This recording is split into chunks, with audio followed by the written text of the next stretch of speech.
हितात वेगळं व्हावं यासाठी जरांगे पाटील लढतायत.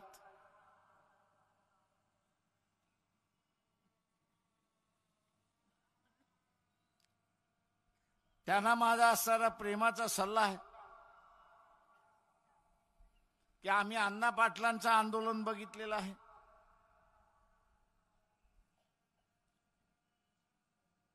अण्णा पाटलांचं आंदोलन जिरवण्यात आलं.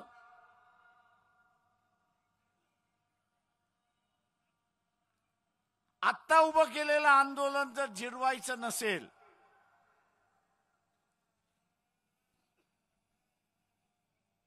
तर तुम्हाला इलेक्शन मध्ये उभं राहिल्याशिवाय दुसरा पर्याय नाही.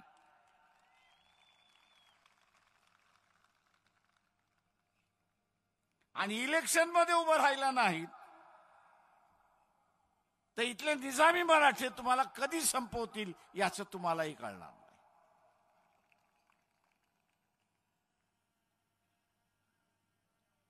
बघा, इथल्या गरिबांच्या चळवळी कधीच उभ्या राहिल्या नाहीत.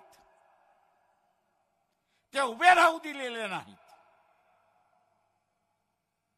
आज आपणही जे करतोय ते इथल्या असणाऱ्या गरिबांच्या चळवळी उभ्या करतो. उपेक्षितांच्या चळवळी या ठिकाणी उभे करतो.